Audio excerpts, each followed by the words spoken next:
Hello student, मैं मोहित तोमर आप सभी का आपके प्यारे यूट्यूब चैनल में स्वागत करता हूं। दोस्तों, आज की इस वीडियो का जो हमारा टॉपिक है सूरदास।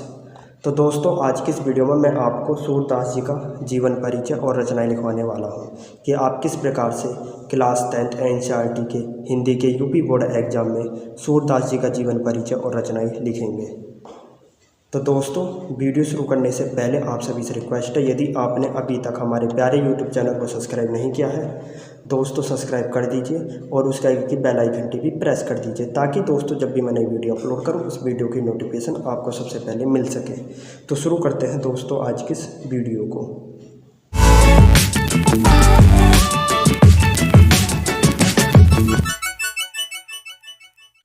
तो दोस्तों, क्लास 10th NCERT के हिंदी के यूपी बोर्ड एग्जाम में प्रश्न 26 के ख में प्रश्न लिखा हुआ आएगा, निम्नलिखित कवियों में से किसी एक कवि का जीवन परिचय दीजिए तथा उनकी किसी एक रचना का नाम लिखिए। और दोस्तों, यह जो प्रश्न होगा यह प्रश्न 5 नंबर का होगा। 3 नंबर का जीवन परिचय, 2 नंबर की रचनाएं। और दोस्तों, इस प्रश्न में आपको 3 कवियों के नाम लिखे हुए मिलेंगे। कितने कवियों के? 3 कवियों के। उनमें से दोस्तों आपको एक कवि का जीवन परिचय और रचनाएं लिखनी है। तो दोस्तों, इसी प्रश्न के आधार पर आज की इस वीडियो में आपको सूरदास जी का जीवन परिचय और रचनाएं लिखवाने वाला हूं। तो दोस्तों, आपको हेडिंग डालनी है सूरदास। क्या हेडिंग डालनी है? सूरदास। इसके बाद दोस्तों आपको पहली हेडिंग डालनी है जीवन परिचय। क्या हेडिंग डालनी है दोस्तों? जीवन परिचय। तो दोस्तों पहले आपको सूरदास जी का जीवन परिचय लिखना है। तो दोस्तों जीवन परिचय हेडिंग में आपको लिखना है, सूरदास जी कृष्ण भक्ति शाखा के कवि थे। सूरदास जी का जन्म सन 1478 ईस्वी में आगरा से मथुरा जाने वाली सड़क पर स्थित के निकट शाही गांव में हुआ था। इनके पिता का नाम रामदास था। कुछ विद्वान इनका जन्म दिल्ली के निकट सीही गांव को मानते हैं।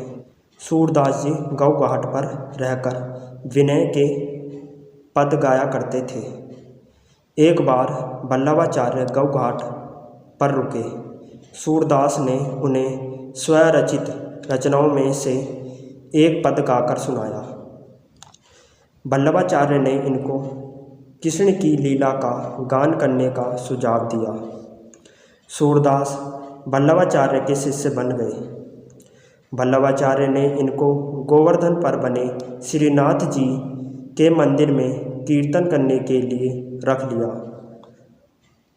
वल्लभाचार्य के पुत्र विट्ठलनाथ ने अष्टछाप के नाम से 8 कृष्ण भक्त कवियों का संगठन किया।